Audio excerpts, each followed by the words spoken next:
আসসালামুয়ালাইকুম প্রিয় শিক্ষার্থীরা, তোমরা কেমন আছো? আশা করি তোমরা সবাই ভালো আছো। ওয়েব ডিজাইন এবং HTML এর আজকের টিউটোরিয়ালে তোমাদের সবাইকে স্বাগতম। আমি আবদুল্লাহ জাবির গাজি। প্রিয় শিক্ষার্থীরা, গত পর্বে আমরা দেখেছি এই টেবিলটি কিভাবে তৈরি করতে হয়। আজকে আমরা এই টেবিলে একটু অ্যাডভান্স লেভেলে কাজ করব, অর্থাৎ আমরা টেবিলের ভিতরে আমরা কী অ্যাট্রিবিউট ইউজ করতে পারি তা নিয়ে জানবো। বন্ধুরা, তোমরা ব্রাউজারে দেখো রোল নাম্বার এর ভিতরে যে তোমার আয়তক্ষেত্রটি রয়েছে চারদিকে, কিন্তু স্পেস কিন্তু খুব কম। তারপর 101 এর ভিতরে স্পেস কম। তোমার সাকিব অর্থাৎ পুরা টেবিলের যে আয়তক্ষেত্র আছে পুরাটার ভিতরে স্পেস কম। আমরা যাচ্ছি এই স্পেসগুলো, অর্থাৎ রোল নাম্বারের উপর নিচ ডানে বাই একটু স্পেস বাড়বে, নেমের উপর নিচ ডানে বাই একটু স্পেস বাড়বে, এইভাবে প্রতিটি সেলের বাড়বে, স্পেসগুলো বাড়বে। সেই জন্য আমাদের কী করতে হবে, আমাদের টেবিলের ভিতরে কিসের ভিতরে আমাদের টেবিল যে অ্যাট্রিবিউটটা ট্যাগটি রয়েছে তার ভিতরে একটি অ্যাট্রিবিউট নিতে হবে, নাম হচ্ছে সেল প্যাডিং। কী নাম? Cell padding. তাহলে আমরা সেল প্যাডিংয়ের ভ্যালু 10 করে দিলাম। তারপর কন্ট্রোল এস দিয়ে কী করবো, সেভ করব। সেভ করার পরে আমরা যদি ব্রাউজারে কী করি, রিফ্রেশ করি। দেখো ব্রাউজার রিফ্রেশ করলাম, সব কিছু কিন্তু কী করলো, ডানে বাই উপর নিচে কিন্তু বেড়ে গেল। দেখো বন্ধুরা কি হচ্ছে, ব্রাউজারে গিয়ে রিফ্রেশ করার পরে বড় করে দিচ্ছি, দেখো রিফ্রেশ করলাম, ডানে বাই উপরে নিচে কী হচ্ছে, তোমার বেড়ে গেছে। আবার আমি সেল স্পেসিংটা সেল প্যাডিংটা কী করলাম, ধরো রিমুভ করে দিলাম এবং কন্ট্রোল এস দিয়ে আবার সেভ করলাম। ব্রাউজারে গিয়ে যদি আমি রিফ্রেশ করি, দেখো তো পার্থক্যটা কি বুঝতে পারছো? পার্থক্যটা হচ্ছে তোমার কী হচ্ছে, এখানে স্পেসটা কমিয়ে গেছে। যখন আমরা সেল প্যাডিং ইউজ করবো না তখন কী থাকবে না, কোনো স্পেস থাকবে না। যখন সেল প্যাডিং আমরা ইউজ করব, করার পর কি কন্ট্রোল এস দিয়ে সেভ করলাম এবং এখানে রিফ্রেশ করলাম, দেখো বেড়ে গেছে। এটা যে সেল প্যাডিং যদি আমরা আরও বাড়াই দিই, দেখো 10-এর জায়গায় কত দেবো, আমরা ধরো 15 দিলাম এবং কন্ট্রোল এস দিয়ে সেভ করলাম, ব্রাউজারে গেলাম, রিফ্রেশ করলাম, দেখো আরও বেড়ে গেছে। কিন্তু এখানে তোমাদের একটা জিনিস বলে দিই, আমরা কি করছি, দেখো টিআরের ভিতরে রোল নাম্বারটা কি টেবিল হেডিংয়ে নিয়েছি না, টেবিল হেডিংয়ে। সো সবসময় মনে রাখবে, টেবিল হেডিংয়ে কোনো যদি সেলকে নেই, ডাটাকে নেই, তখন সেটা কি অটোমেটিক্যালি বাই ডিফল্ট সেন্টারে চলে আসে। বাই ডিফল্ট কিসে সেন্টারে আসে, আর হচ্ছে টিটি দ্বারা নিলে এটি লেফটে চলে আসে। আশা করি তোমরা বুঝতে পেরেছো। যদি না পেরে থাকো, দেখো এটা আমরা জুম আউট করে দিই, দেখো বুঝতে পারবে।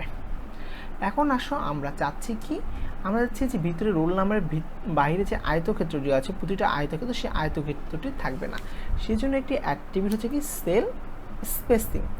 সেল স্পেসিং যদি আমরা মনে করো 0 করে দিই, তাহলে দেখো কী হচ্ছে, কন্ট্রোল সেভ করলাম এবং রিফ্রেশ করলাম, দেখো আয়তক্ষেত্রটি কিন্তু নেই, চলে গেছে ভিতরে। আবার পার্থক্যটা দেখো, আমরা সেল স্পেসিংটা তুলে দিলাম এবং এখানে রিফ্রেশ করলাম, দেখো চতুর্দিকে অর্থাৎ প্রতিটি সেল বা ডাটার ভিতরে কি একটি করে আয়তক্ষেত্র রয়েছে। এখন আবার কি করব, আমরা চলে গিয়েছে সেল স্পেসিং 0 করে দিচ্ছি। 0 করে দেওয়ার পর এখানে রিফ্রেশ দিচ্ছি, দেখো নেই। তাহলে আমাদের যদি কখনো এরকম টেবিল চাই, সেক্ষেত্রে আমাদের কি দিতে হবে, সেল স্পেসিং 0 করে দিতে হবে। কি করে দিতে হবে বন্ধুরা, সেল স্পেসিং 0 করে দিতে হবে। এবং সেল স্পেসিং যদি আমরা 10 করে দিই, তখন দেখো বন্ধুরা কী হয়, কন্ট্রোল এস দিয়ে সেভ করলাম, রিফ্রেশ দিলাম, দেখো এই বাইরে যে স্পেসটা, ওই স্পেসটা কিন্তু কি বেড়ে গেছে, বাইরের স্পেসটা বেড়ে গেছে। সো আমরা 0 করে দিলে বাইরের স্পেসটা কী হয়ে যাবে, একেবারে 0 হয়ে যাবে। তাহলে আশা করি তোমরা বুঝতে পেরেছো সেল স্পেসিং এবং সেল প্যাডিং অ্যাক্টিভিটির কাজ। এখন আমরা চাচ্ছি এই টেবিলটা যেটা আছে, যে টেবিলটি কি থাকবে, মাঝখানে থাকবে, ব্রাউজারে মাঝখানে আসবে টেবিলটি।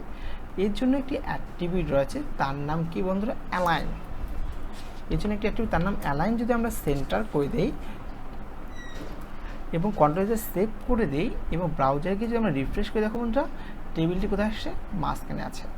সো অ্যালাইন সেন্টারের মাধ্যমে কি করা যায় বন্ধুরা, অ্যালাইন সেন্টারের মাধ্যমে টেবিলকে কি করা যায়, মাঝখানে নিয়ে আসা যায়। এছাড়াও যদি আমরা টেবিলটা কি চাই, ডান দিকে নিতে চাই, সেজন্য অ্যালাইন রাইট লিখতে হবে।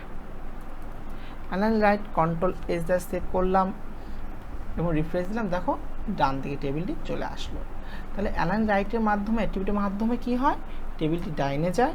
আর যদি অ্যালাইন লেফট করে দেই, তাহলে বন্ধুরা টেবিলটি কোথায় যাবে, ব্রাউজারে বাঁ দিকে প্রদর্শন করবে। আর বাই ডিফল্ট কি থাকে, অ্যালাইন লেফটেই করা থাকে। সো বন্ধুরা, তাহলে আমরা আজকে কী কী কাজ শিখলাম?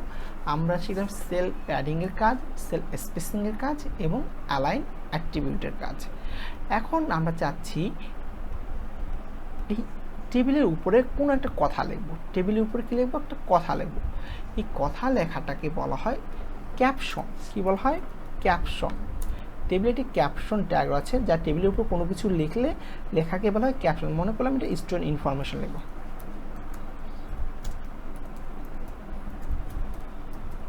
স্টুডেন্ট ইনফরমেশন লিখলাম কোন ট্যাগের ভিতরে বন্ধুরা? স্টুডেন্ট ইনফরমেশনটা লিখলাম আমরা ক্যাপশন ট্যাগের ভিতরে। এখন দেখো কন্ট্রোলতে সেভ করব এবং এখানে গিয়ে রিফ্রেশ দেবো। দেখো টেবিলের উপরে কী আসছে? Student information. পরীক্ষায় বা তোমরা যদি কখনো করতে চাও কোনো ওয়েব ডিজাইনের ক্ষেত্রে টেবিলের উপরে কোনো কিছু লিখবা অর্থাৎ ক্যাপশন দিবা, সেই জন্য তোমাকে কী করতে হবে? টেবিল ট্যাগের ভিতরে ক্যাপশন ট্যাগটি লিখতে হবে। কার ভিতরে? টেবিল ট্যাগের ভিতরে ক্যাপশন ট্যাগটি লিখতে হবে, তারপর টিআর দ্বারা শুরু করতে হবে।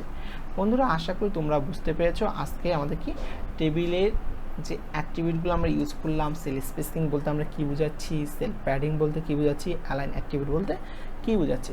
পরবর্তী টিউটোরিয়ালে আমরা কী করব? পুরো টেবিলের কালার নিয়ে আলোচনা করব এবং টেবিলের যে সেলগুলো আছে ইন্ডিভিজুয়ালভাবে কীভাবে কালার করতে হয় সেই নিয়ে আলোচনা করব। পরবর্তী টিউটোরিয়াল দেখার আমন্ত্রণ জানিয়ে এখানে শেষ করছি। আসসালামু আলাইকুম।